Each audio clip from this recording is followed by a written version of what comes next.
Right, 19 November 2024, and today I would like to have an evening session. So that is a discussion on a topic or issue.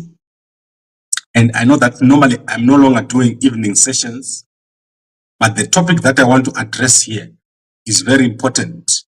And this is what we obviously want to talk about, the issue of immigration and Zimbabweans moving out of the country.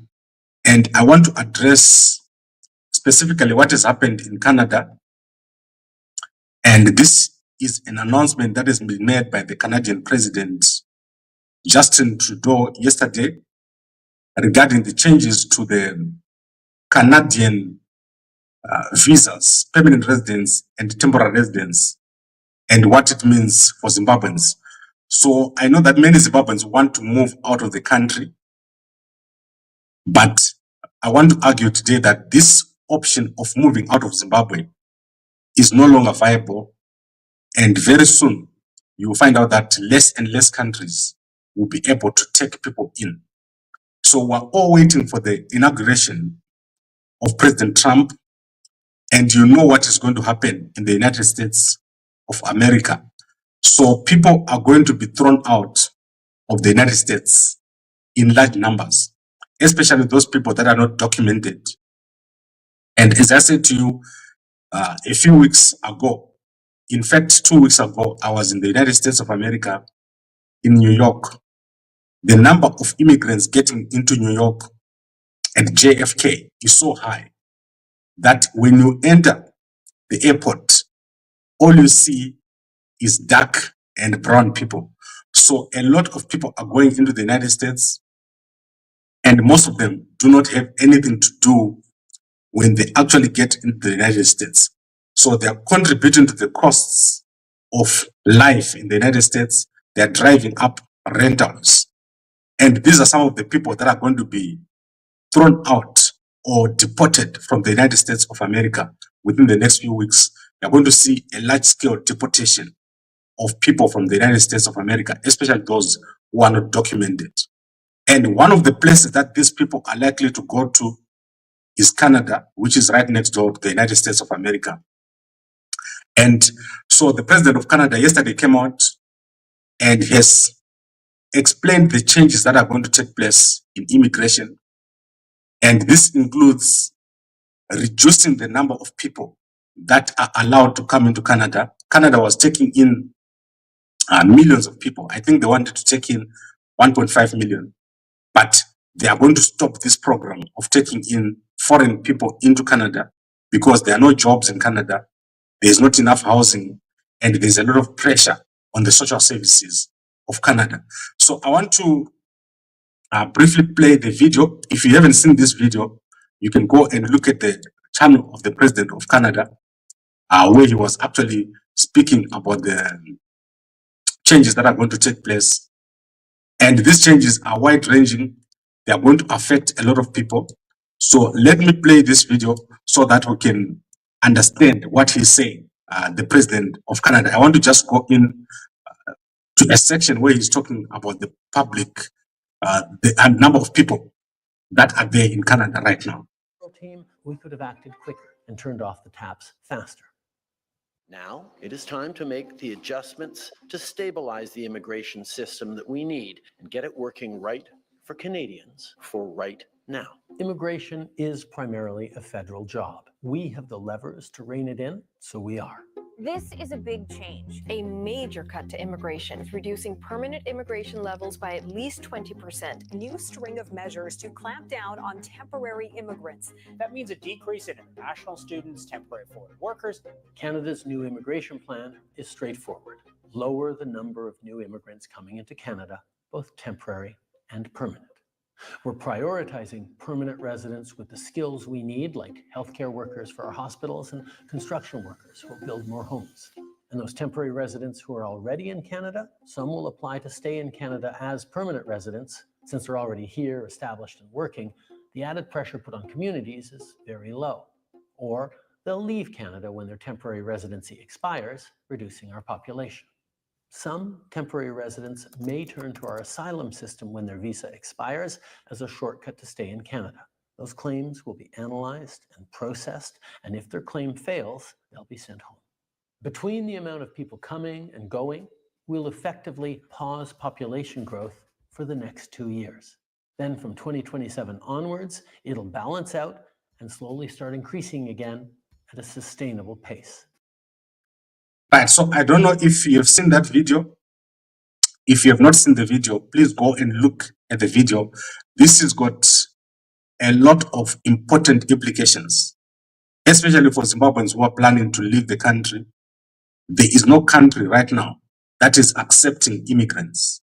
So if you look at South Africa, if you look at Botswana, Namibia, the countries that are around us, and then you look at the United States, you look at UK, you look at New Zealand and Australia, all these countries are making changes to their immigration policies. So what that means is that in the next 2 to 3 years, there's almost nowhere for a Zimbabwean to go. Today, I was sitting with a young man at his work. They've just retrenched all the Zimbabweans that were there, and that is in South Africa here. So the important steps that need to be taken, as I was saying, all these past few months, is how do we get our people back home? That is a homecoming, a national plan to get our Zimbabweans back home. Because the people that are outside, most Zimbabweans that are outside, especially in the West, they are not living a sustainable lives. I'm not generalizing here, but all I'm saying is that most people that are in the United States, in UK, in Canada, in New Zealand, if we say to them right now, buy a ticket and go home, they cannot afford the ticket to go home. That is how desperate the situation is for Zimbabweans who are outside the country. Most Zimbabweans who are in South Africa, if we were to say to them, leave the country today, they are not able to leave. They've got so many commitments in these countries where they are. So it's very important for the Zimbabwe government or whoever, because the Zimbabwe government doesn't want to do it, for someone to come up with a plan, a homecoming plan for people to come back home. Because within the next 2 to 3 years, it's going to get worse. Every country is looking at reducing immigration, and the Canadians have started, they've pointed the way, and it's very clear Canada doesn't want any more new people, and the people that are already in the system, they plan to remove them and send them back home. So there's going to be deportation taking place if you're in Canada, because the jobs are also not there anymore in Canada. Similarly, in the United States, there are no jobs. If you look at the situation in New York, they've gotten a lot of people to come into New York on asylum visas, but those people have not been placed. They were not matched with a job. So it's very important to understand that the only place that we need to focus on right now is Zimbabwe. And how do you fix Zimbabwe? You fix Zimbabwe through high-speed rail. So I think, guys, your heads are ringing high-speed rail right now. If you want to fix Zimbabwe, we need to increase the connectivity or the connection between places and the speed of connection. So there is a need to quickly implement high-speed rail, which is a project that will cost between 30 billion and 50 billion US dollars. So that is a project that we need to be working on. And I see General Chiwenga was in Kariba, where they were discussing the Zimbabwe. I'm saying Kariba here. Maybe I could be mistaken, and it was in Victoria Falls. But they were obviously discussing the Kariba, and the project at the Kariba, for Kariba to work, will be between 3 billion and 5 billion.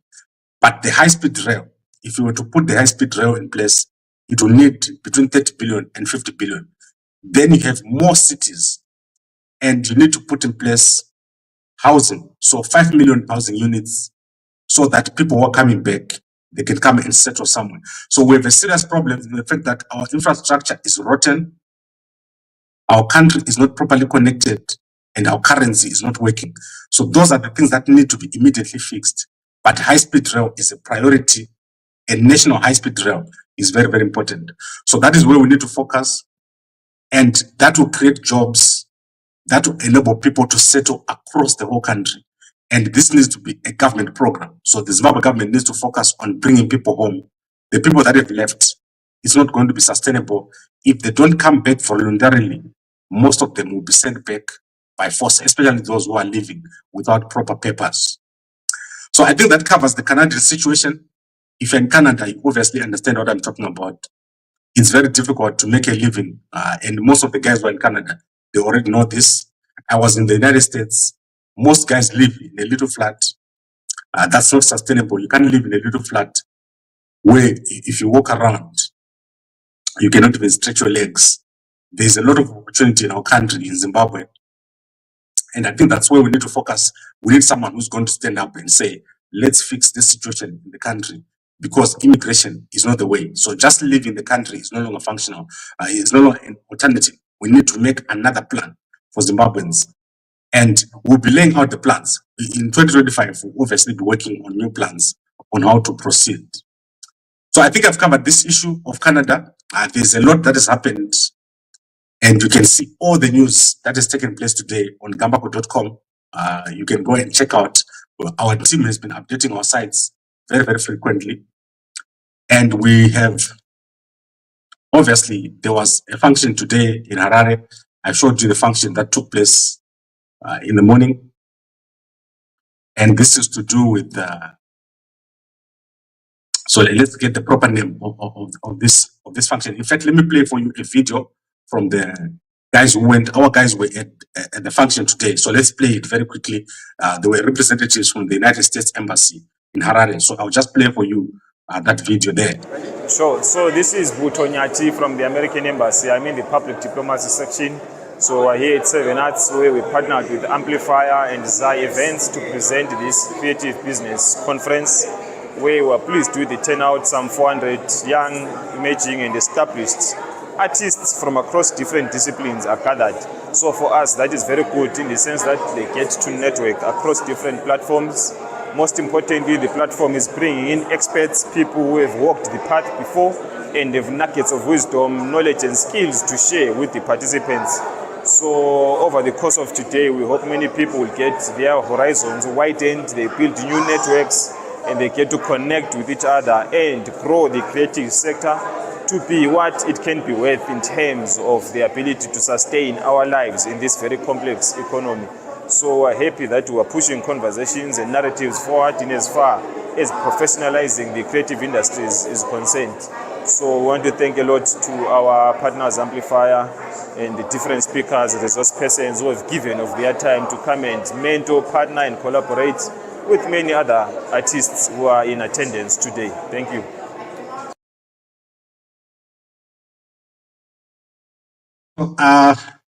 I think you saw Mutoleza Nyati. I think that's what he said from the United States Embassy, talking there about their partnership with the artists in Zimbabwe.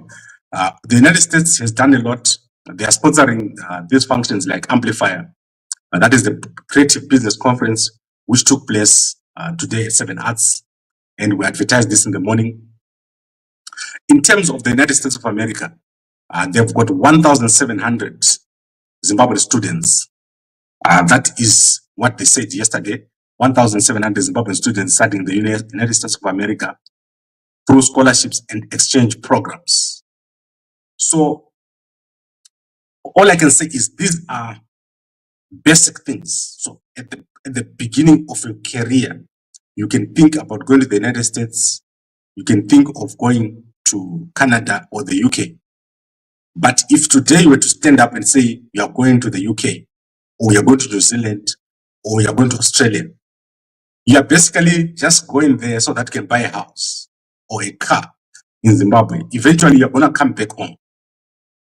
But you're not going to become wealthy by working in those countries. So what I'm talking about here is wealth. How do you become wealthy? How do we create our first 500,000 millionaires in Zimbabwe? And this is the difficulty that we have. The guys who are outside Zimbabwe are just basically going there to survive. You're going to survive. We want a way out where we can make our country work.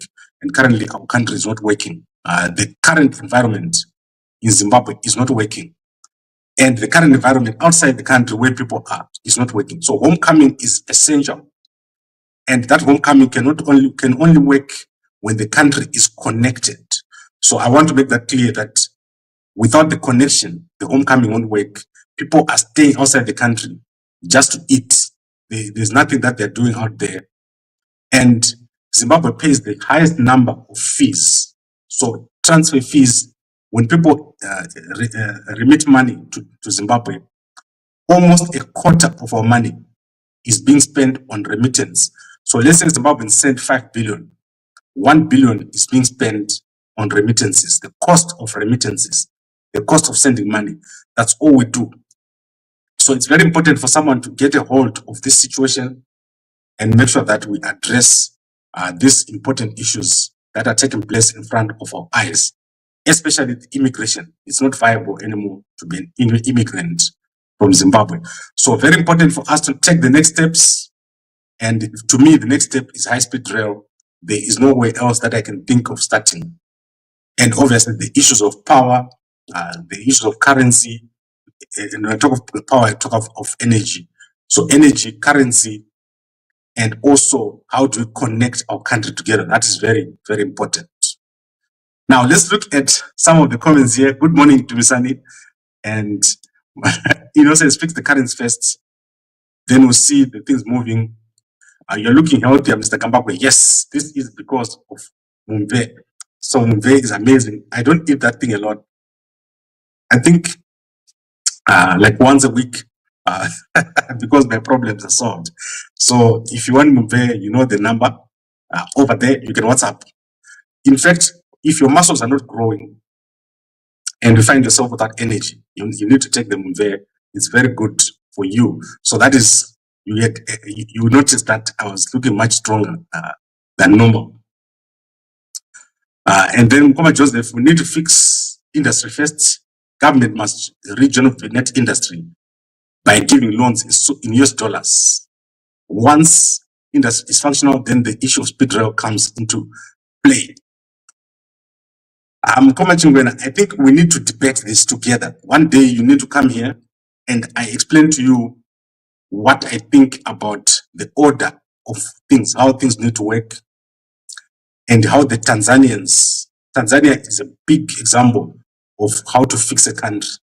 Tanzania is the one country where they've put SGR. Kenya is in the process of putting SGR. And I think there are other countries which are putting SGR, but Tanzania is the biggest example. They're fixing their ports, they're fixing their connections, and they've got power shortages. So Tanzania has got the biggest power shortages. Their power cuts go for hours and hours on a daily basis, but they're prioritizing high-speed rail because high-speed rail grows your economy. And people who stay, let's say someone who lives in Bulawayo can work in Harare. So if your train leaves in the morning at 6 a.m., by 10 o'clock, you're already in Harare. On a Friday, you can leave Harare and go home. That means only 4 days of the week or 3 days of the week are you in Harare. Similarly, if a tourist was to come to Zimbabwe, right now they'll find it very difficult to move around. So it will be important for that tourist to be able to move from Victoria Falls, jump onto a train and go to Gweru, spend a day there, jump into the night train, go into Harare, jump into the night train, go to Zambia, and so forth. So those are some of the things that we're talking about. Very, very important things that we need to talk about. And I believe that without high-speed rail, Zimbabwe will never become a tourist-based economy because tourism is going to be essential. It's going to be very important going forward. And then let's look at the last comment. Don't forget to mention the news of Mozambique through SADC speech. Yes, Mkoma, free thinker. What I'm going to do is tomorrow I'm going to spend a little bit more time on Mozambique in the morning. Tomorrow is the final day of the SADC Extraordinary Summit in Zimbabwe. Mnangagwa is trying to put Mozambique as number 2, not number 1 on the SADC Extraordinary Summit. And we're going to make sure that we walk through that whole situation. They cannot say anything because the Constitutional Court of Mozambique has not yet made a decision on the elections. So what is going to happen is that the SADC is just going to give a wishy-washy speech on Mozambique, but the Mozambicans themselves are doing a good job regarding the situation in Mozambique. So let me recap what I just said. What I just said is that there's no country left for immigrants. The United States is going to be deporting people starting in January. Canada is going to start deporting people. They've already made an announcement yesterday. The president of Canada came out. South Africa has already started throwing out immigrants. Many people are losing their jobs. Right now, as you speak, many companies are getting rid of people without papers. And we don't even want to talk about Botswana, Namibia, and Zambia. In fact, Zambia and Mozambique are probably the best countries right now, the most accepting of immigrants. There are multitudes of Zimbabweans working in Zambia. There are multitudes of Zimbabweans working in Mozambique. But there is very little other countries. And we need to fix Zimbabwe. And to fix Zimbabwe, in my opinion, high-speed rail is going to be one of the first steps to fix Zimbabwe. High-speed rail, planned cities, 2 houses for each soldier, tourist-based economy. Those are the kind of things that we need to be talking about in 2025. And I'll be here giving you all the detail of what we're planning to do regarding all these issues.